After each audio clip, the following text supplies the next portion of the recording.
Okay, good morning friends. ఈరోజు కూడా మనము నిన్నటి క్లాస్నే కంటిన్యూ చేస్తాం. నిన్న మనము constructional feature of a grinding wheel అనేది చూసినాము. ఈరోజు మనము గ్రైండింగ్ వీల్ను ఏ విధంగా మౌంటింగ్ చేయాలనేది, మౌంటింగ్ ద గ్రైండింగ్ వీల్ను మనము మిషన్ స్పిండిల్కు ఏ విధంగా దాన్ని ఫిక్స్ చేయాలనేది ఇప్పుడు క్లాస్ అనమాట. For correct and safe operation a grinding machine is essential. ఇప్పుడు గ్రైండింగ్ మిషన్ అనేది మనకు మంచి ఆపరేషన్ అంటే చేసేటువంటి ఆపరేషన్స్ అన్ని కూడా నీట్గా ఫినిషింగ్ కావాలంటే కనుక గ్రైండింగ్ మిషన్ అనేది కంపల్సరీ అనమాట. To mount the grinding wheel correctly on the spindle. For correct and safe operation of a grinding machine it is essential to mount the grinding wheel correctly on the spindle. అంటే మనకు grinding machine బాగా పక్కాగా నీట్గా finishing వచ్చేటట్టు నీట్గా చేయాలంటే కన్నా ఆ గ్రైండింగ్ మిషన్ అనేది మనము మంచి మిషన్ను ఎన్నుకోవాలన్నమాట. బాగా పనిచేసే మిషను అంటే ఫుల్ స్పీడ్ తిరిగేది, బేరింగ్లు బాగా ఉండేది, ఎలాంటి అదుర్లు లేకుండా, అంటే మిషన్ను నిర్మించేటప్పుడు అది బాగా కరెక్ట్గా దృఢంగా ఉండేటట్టుగా బిగించిండడం అవన్నీ కరెక్ట్గా ఉండాలన్నమాట. తర్వాత before fitting a new wheel అంటే కొత్త వీల్ను మిషన్ స్పిండిల్కు బిగించే ముందు make sure that the spindle is completely clean and free from surface irregularity. అంటే మనము స్పిండిల్లో నుంచి గ్రైండింగ్ వీల్ తీసేటప్పుడు కానీ పెట్టేటప్పుడు కానీ లేకపోతే దాని మీద ఏమైనా డస్ట్లు ఏమైనా ఉండింటాయి అన్నమాట, లేకపోతే చేరింటాయి, వాటిలను బాగా క్లీన్ చేసేయాలి. లేకపోతే ఆ స్పిండిల్ యొక్క finishing, spindle diameter, out side diameter అంతా కూడా నీట్గా క్లీన్ చేసుకోవాలి, ఇర్రెగ్యులారిటీస్ లేకుండా, అంటే కరెక్ట్గా ఫినిషింగ్ చేసుకోవాలి. దాని మీద ఎలాంటి డస్ట్ లేకుండా క్లీన్ చేసుకోవాలన్నమాట. తర్వాత ఇక్కడ మనం గమనిస్తే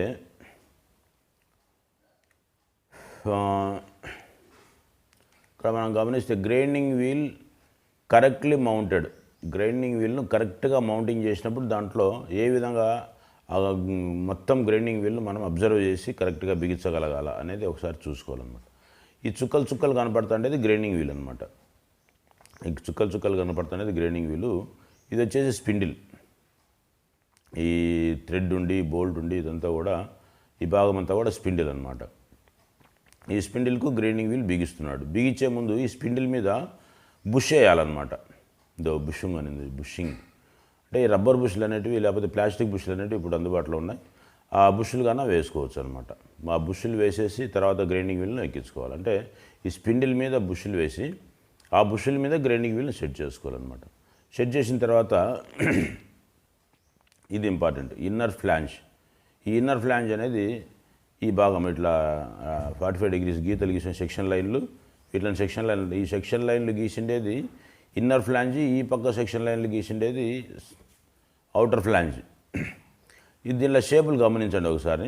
ఇన్నర్ ఫ్లాంజ్కి వచ్చేసి ఇది పూర్తిగా టేపర్ ఉంది, ఇక్కడ ఉబ్బుగా ఉండి నట్టు కూర్చుండే ప్రాంతము లైట్గా ఫ్లాట్ ఉంది. మొత్తం నట్టు కూర్చుండే ప్రాంతం మాత్రమే చక్కగా ఉంది. ఇక్కడ చూస్తే కన్నా ఈ గ్రైండింగ్ వీల్కు ఈ ఇన్నర్ ఫ్లాంజ్ వచ్చేసి ఇట్లా టేపర్గా వచ్చి మళ్ళీ ఎక్స్టెండ్ అయింది బయటికి, ఇట్లా బయటకు స్పిండిల్ మీదకి వచ్చేసింది అనమాట. అంటే స్పిండిల్కు ఆనుకొని ఈ ఇన్నర్ ఫ్లాంజ్ అనేది ఉంటుందన్నమాట. స్పిండిల్ యొక్క స్టెప్కు ఆనుకొని ఉంటుంది ఇన్నర్ ఫ్లాంజ్. అవుటర్ ఫ్లాంజ్ వచ్చేసి నట్టుతోటి టైట్ చేయబడుతుంది. ఈ రెండింటికి మధ్యలో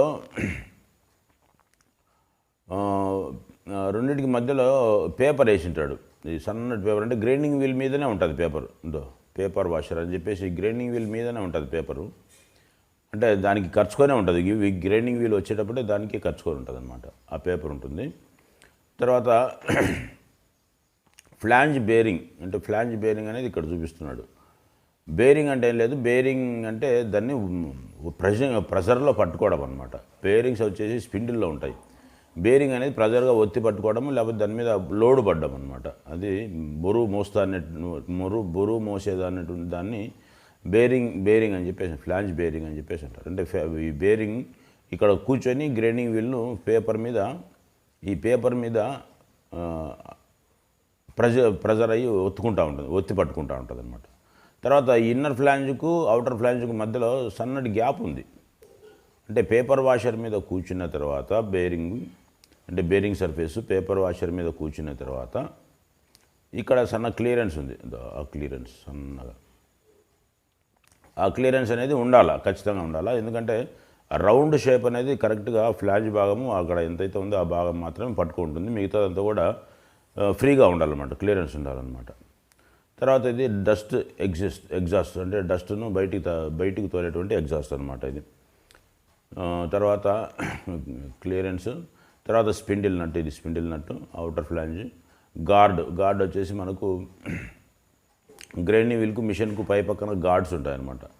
ఇదంతా కూడా గార్డ్ భాగం, ఈ బయటకు ఉండేది సెక్షన్ లైన్ ఇచ్చిండేది అంతా కూడా గార్డ్.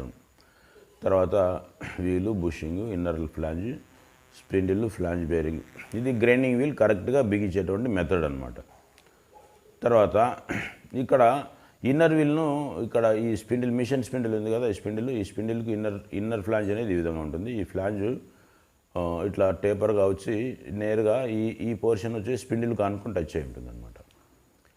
ఇది రైట్ యాంగిల్ ఉండేటట్టు చూసుకోవాలి, దీనికి ఇది కరెక్ట్గా ఉండేటట్టు చూసుకోవాలి. Check that spindle is clean and rear flange is fixed to spindle. వెనక వైపు ఉన్నటువంటి ఫ్లాంజ్ దాన్నే ఇన్నర్ ఫ్లాంజ్ అంటారు. ఇది ఇన్నర్ ఫ్లాంజ్, దాన్నే రేర్ ఫ్లాంజ్ అని కూడా అంటారు. రేర్ అంటే వెనుక వైపులో ఉన్నటువంటి ఫ్లాంజ్. తర్వాత the spindle of the grinding machine includes an inner flange and outer flange and a nut threaded on the spindle to hold the grinding wheel in position. ఇక్కడ inner flange అనేది outer flange అనేది ఈ నట్టు ద్వారా స్పిండిల్కి ఎక్కించేసి దాన్ని tight చేస్తారనమాట, ఇది grinding wheel. The inner flange must be fixed to rotate with the స్పిండిల్తో పాటు ఈ ఇన్నర్ రింగ్ అనేది తిరుగుతూ ఉంటుంది, తిరిగేటట్టుగానే బిగించుకోవాలి. ఈ స్పిండిల్ ఉంది కదా, ఈ స్పిండిల్కు ఇన్నర్ రింగ్ వేసినారు కదా, ఈ ఇన్నర్ రింగు స్పిండిల్తో పాటు తిరిగేటట్టుగా ఉండాలన్నమాట బిగించినప్పుడు. Each flange has a dashed face towards the surface of the wheel and has a true bearing surface at its area of contact. So ఇక్కడ బాగా అర్థం చేసుకోండి, ప్రతి ఫ్లాంజీ కూడా అంటే వెనక వైపు ఉన్నటువంటి ఫ్లాంజీ, ముందు వైపు ఉన్నటువంటి ఫ్లాంజీ ఇక్కడ బాగా క్లియర్గా కనపడుతుంది. ఇది వెనక వైపు ఉన్నటువంటి ఫ్లాంజీ, ఇది ముందు వైపు ఉన్నటువంటి ఫ్లాంజీ. ఈ రెండు కూడా ఏమంటున్నాడు, dashed face towards the surface of the wheel. అంటే ఈ రెండు కూడా ఈ ఫేసింగ్ భాగం వచ్చేసి, అంటే ఫేసింగ్ భాగం అంటే ఈ గ్రైండింగ్ వీల్ యొక్క ఫేస్ భాగం ఇది, అట్లనే దీనికి వెనక పక్క ఉన్నట్టు ఈ ఫేస్ భాగానికి ఇవి రెండు కూడా ఆనుకొని ఉండేటట్టుగా చూసుకోవాలన్నమాట. అట్లా bearing surface at its area of contact wheel and has a true bearing surface. అంటే ఈ వీల్కు బేరింగ్ సర్ఫేస్ అంతా కూడా, అంటే ఈ బేరింగ్ సర్ఫేస్ అంతా కూడా కరెక్ట్గా కూర్చుండేటట్టుగా. బేరింగ్ సర్ఫేస్ అంటే ఇక్కడ మనకు ఈ రోంత భాగం ఉంది కదా, ఇదంటే చుట్టూ ఉంటుంది అనమాట రౌండ్గా, అంటే ఈ రౌండ్ భాగం అంతా కూర్చుంటుంది రౌండ్గా. ఆ భాగం అంతా కూడా వీల్ మీద పూర్తిగా ఫేస్లో క్లియరెన్స్ లేకుండా కరెక్ట్గా ఒత్తి పట్టుకునేటట్టుగా చూసుకోవాలన్నమాట. Suitable paper discs are normally fitted to the wheel by the manufacturers. అంటే గ్రైండింగ్ వీల్కే పేపర్ అనేది ఒకటి అతికించబడి ఉంటుందన్నమాట, అది పేపర్ వాషర్లాగా ఉపయోగపడుతుంది. తర్వాత మౌంటింగ్ ప్రొసీజర్, ఏ విధంగా మనము ఈ గ్రైండింగ్ వీల్ను ప్రొసీజర్ ఏ విధంగా బిగించుకోవాలని. Mount the wheel on the spindle of the grinding machine as follows. ఈ విధంగా మనము కింద ఉన్నటువంటి ప్యాటర్న్ అనుసరించి గ్రైండింగ్ వీల్ని బిగించుకుంటా పోలా.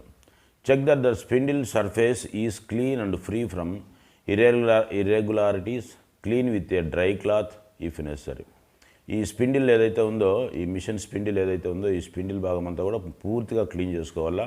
ఈ ఫ్లాంజెస్ కూడా నీట్గా క్లీన్ చేసుకోవాలా. దాని మీద ఏమైనా ఇర్రెగ్యులారిటీస్ అంటే డస్ట్ ఏమైనా ఉన్నా, లేకపోతే స్పిండిల్ యొక్క సర్ఫేస్ అవుటర్ డయామీటరు కొద్దిగా హామర్తో కొట్టడం వల్ల కానీ, లేకపోతే స్పానర్ తట్టడం కానీ చిన్న చిన్న గుంటలు ఏమైనా పడడం చూసుకొని వాటిని నీట్గా ఫైలింగ్ చేసుకొని ఎమిరి పేపర్తో నీట్గా క్లీన్ చేసుకోవాలన్నమాట. తర్వాత check that the inner flange is fixed to the spindle and that its bearing surface is clean and true. ఇక్కడ గమనించాల్సింది ఏంటంటే ఇది ఇన్నర్ సర్ఫేస్, ఇన్నర్ ఫ్లాంజ్. ఈ ఇన్నర్ ఫ్లాంజ్ అనేది నీట్గా కరెక్ట్గా కూర్చోబెట్టిన తర్వాత పక్కాగా తిరుగుతుందో లేదో చూసుకోవాలన్నమాట. అంటే ఈ స్పిండిల్ తిప్పినప్పుడు ఇన్నర్ ఫ్లాంజ్ కూడా పక్కాగా అవుట్ లేకుండా క్లియర్గా ఖచ్చితంగా అవుట్ లేకుండా తిరగాలన్నమాట. అవుట్ అంటే పైకి కిందికి ఆడడం అనమాట. పైకి కిందికి ఆడకుండా ఖచ్చితంగా స్పిండిల్ ఎంత క్లియర్గా రన్ అవుతూ ఉంటుందో ఫ్లాంజ్ కూడా అదేవిధంగా క్లియర్గా తిరిగేటట్టుగా చూసుకోవాలి. తర్వాత check that the wheel bush surface is clean and that it can fits easily. తర్వాత ఈ బుష్లు ఉంటాయి దీని మీద, ఈ స్పిండిల్ మీద వేసేటువంటి బుష్లు. ఇప్పుడు మామూలుగా ప్లాస్టిక్ బుష్లు వచ్చినాయి, ఇక్కడ ఇంతకుముందు డైరెక్ట్ బుష్లు వేసేవాళ్ళం, గన్ మెటల్ బుష్లు కానీ లేకపోతే ఐరన్ బుష్లు కానీ వేసేవాళ్ళం. ఇప్పుడు ఆ బుష్లు లేకుండా నేరుగా ప్లాస్టిక్ బుష్లు వచ్చినాయి అనమాట. అది ఆ పక్క ఈ పక్క స్పిండిల్లో కూర్చోబెట్టేసి నట్లు బిగిచ్చేస్తారనమాట. But not loosely. ఇక్కడ ఏమంటున్నాడు, check that the wheel bush surface is clean and that it can fits easily. అంటే బుష్ను వేసే ముందు దాన్ని మొత్తం బుష్ని అంతా కూడా క్లీన్ చేసుకొని స్పిండిల్ కూడా క్లీన్ చేసుకొని ఈజీగా ఎక్కించుకోవచ్చు అనమాట. బట్ నాట్ లూజ్లీ, అంటే లూజ్ ఉండకూడదు, ఖచ్చితంగా టైట్గా ఉండాలి. టైట్గా కాదు, లూజ్గా కాదు, ఫ్రీగా ఉండాలి, నీట్గా. అంటే ఎలాంటి కదిలిక లేకుండా స్పిండిల్లోకి బుష్ ఎక్కిన తర్వాత దాన్ని కదిలించినప్పుడు, అంటే అటు ఇటు ఆడించినప్పుడు అది ఆడకూడదు, ఖచ్చితంగా కరెక్ట్గా కూర్చొని ఉండాలా, ఫ్రీగా ఉండాలి, అంటే ఈజీగా పోయి వచ్చేటట్టు ఉండాలా, లూజ్ ఉండకూడదు అనమాట. On to the spindle. Clean the bush before fitting the wheel on the spindle if necessary. స్పిండిల్ని కూడా క్లీన్ చేసుకోమంటున్నాడు. Check that each side of the grinding wheel is fitted with a soft paper disc of slightly larger diameter than the spindle flanges. So ఇక్కడ ఈ spindle flanges ఏవైతే ఉన్నాయో, ఈ flange కంటే కొంచెం పెద్ద సైజు ఉన్నటువంటి పేపర్ వాషర్లను వేసుకోమంటున్నాడు. తర్వాత check that the diameter of each spindle flange is at least 1/3 the diameter of the grinding wheel. ఇప్పుడు ఈ గ్రైండింగ్ వీల్ ఉంది కదా, ఈ గ్రైండింగ్ వీల్ మనకు 300 mm ఉందనుకోండి అవుటర్ డయా. 1/3 అంటే కాల్ భాగం కంటే కొంచెం తక్కువ, 1/3 భాగం ఉండేటట్టుగా ఫ్లాంజ్, అంటే ఫ్లాంజ్ డయామీటర్ వచ్చేసి ఈ ఫ్లాంజ్ యొక్క డయామీటర్ వచ్చేసి మనకు 1/3 సైజు ఉండాలన్నమాట. ఈ ఫ్లాంజ్ సైజ్ అంటే ఇక్కడి నుంచి ఇక్కడికి ఈ ఫ్లాంజ్ సైజ్ వచ్చేసి మనకు గ్రైండింగ్ వీల్ యొక్క సైజులో 1/3 భాగము ఫ్లాంజెస్ ఉండేటట్టుగా చూసుకోవాలన్నమాట. Check that the diameter of the each spindle flange is at least 1/3.